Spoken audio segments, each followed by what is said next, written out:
There are Jedi temples scattered across the entire galaxy. Most of them are ruins. The question isn't where the temples were.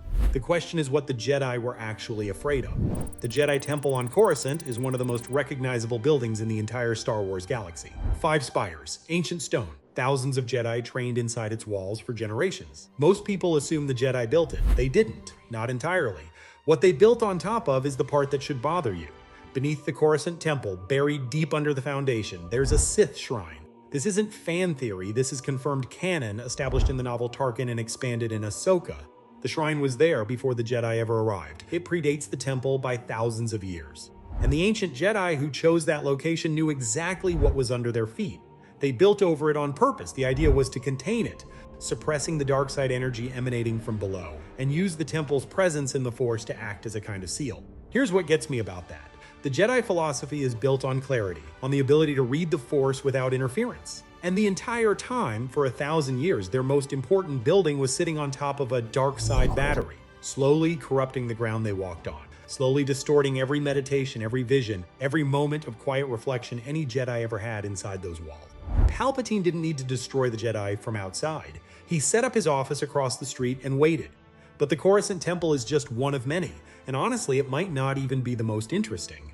Jedi temples exist, or existed on dozens of worlds. Jedha, Lothal, Ilum, Ahch-To, each one tied to a place where the Force runs close to the surface, where the boundary between the living world and whatever the Force actually is feels thin. The Jedi didn't choose those locations randomly. They were drawn to them. Jedha is one of the oldest. The holy city of Jedha sits on a moon rich in kyber crystals, the same crystals at the heart of every lightsaber ever built. Long before the Jedi Order existed in its classical form, Jedha was a place of Force worship. Multiple traditions, multiple orders. The Jedi weren't the first there, and they weren't the only ones.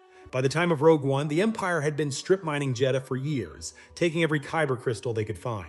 The temple was already a ruin, the city was occupied, and then the Death Star test shot finished what the Empire started. There's something genuinely awful about that if you think about it.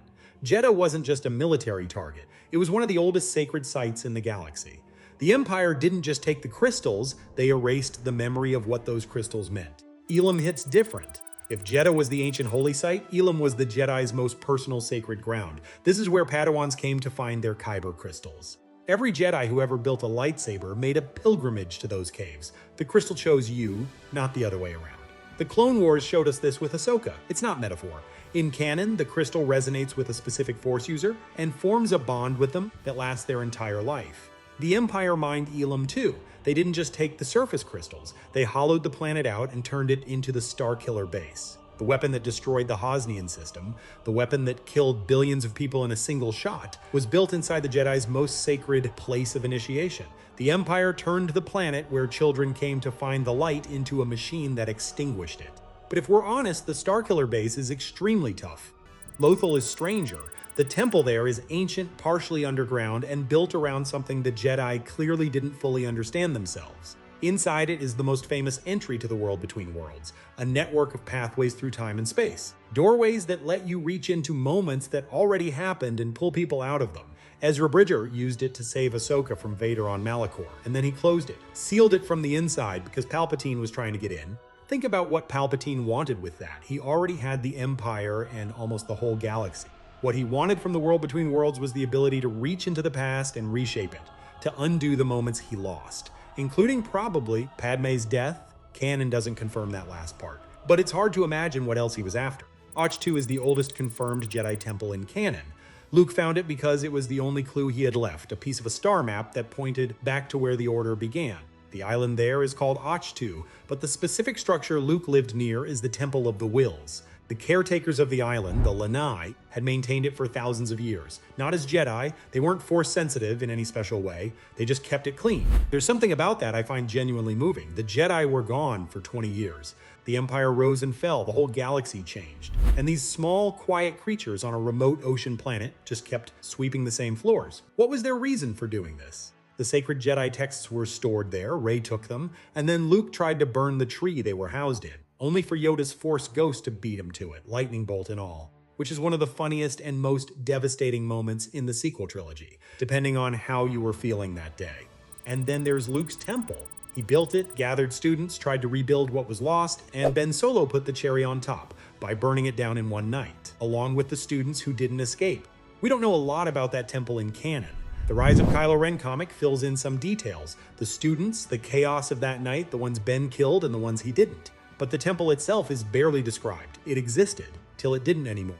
What we do know is that Luke blamed himself, not just for Ben, but for building something fragile and calling it a foundation, for repeating the same mistake the old order made, building without fully understanding what he was building on top of.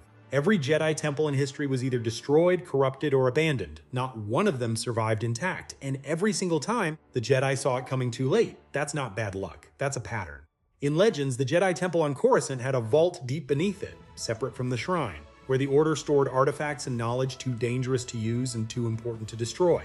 Holocrons, ancient weapons, records of Sith rituals. The Jedi kept all of it under their own roof, rather than let it fall into the wrong hands, which, depending on how you feel about the Jedi, is either responsible stewardship or hoarding the very things that kept the galaxy in danger. Here's the thing about Jedi temples that nobody really talks about. They weren't just training facilities and not just places of study, they were outposts. Every temple the Jedi built was a claim, a statement that the Force was present in that place and the Jedi were its guardians. That's not neutral, that's a kind of power. And power in this galaxy always has a cost. The Sith shrine under Coruscant wasn't a flaw in the plan. It was the plan revealing itself. You can't sit on top of something dark for 1,000 years and expect it not to affect you. The Jedi knew that. On some level, they always knew that. They built there anyway.